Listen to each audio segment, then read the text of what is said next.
आगे बढ़ते हैं। सीएम नीतीश की समृद्धि यात्रा का कारवां आज सीवान पहुंचेगा। मुख्यमंत्री यहां करोड़ों की योजनाओं का उद्घाटन और शिलान्यास करेंगे। अब तक की जानकारी के अनुसार सीएम 200 करोड़ की सौगात जिले को देंगे। साथ ही मैरवा में बने मेडिकल कॉलेज का वे निरीक्षण करेंगे। वहीं स्टॉल का भी उनका निरीक्षण तय किया गया है और उसके बाद राजेंद्र स्टेडियम में जनसंवाद में वे हिस्सा लेते नजर आएंगे और इसके साथ ही जल जीवन हरियाली पार्क का भी वे निरीक्षण करेंगे।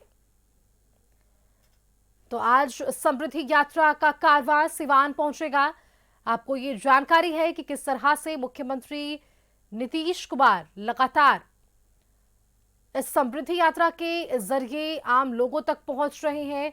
कई जगहों का वे निरीक्षण कर रहे हैं। कई जिलों को उन्होंने कई हजारों करोड़ की सौगातों की जो बौछार है वो करती है। कई ऐसी योजनाएं हैं जिसका उद्घाटन और शिलान्यास मुख्यमंत्री के हाथों पिछले कई दिनों से जारी है।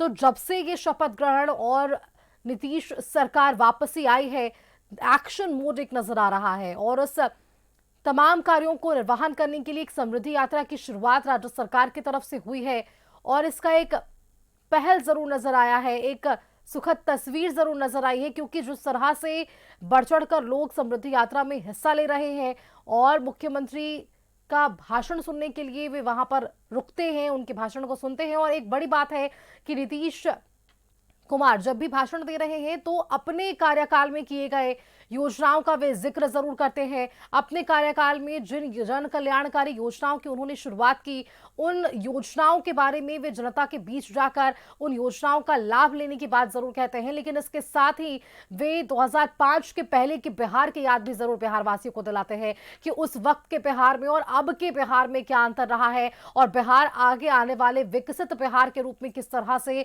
परिवर्तित होगा। एक विजन, एक रोड मैप, एक सरल भाषा में लोगों तक पहुंचाने की अपनी उनकी अपील जरूर रही है और यही कारण है कि उन्होंने समृद्धि यात्रा की शुरुआत की और लगभग कई जिलों में पहुंचकर अब तक वे अपनी यात्रा के जरिए लोगों तक बीच जा रहे हैं और लोगों से उनकी राय जानने की कोशिश कर रहे हैं कि क्या उन जन कल्याणकारी योजनाओं का लाभ असल व्यक्ति तक पहुंच रहा है। आज विशेष तौर पर अगर हम बात करें तो यहां 200 करोड़ से अधिक की जो योजनाओं का शिलान्यास होना है, उद्घाटन होना है, वो आज मुख्यमंत्री नीतीश कुमार के हाथों यहां होना है।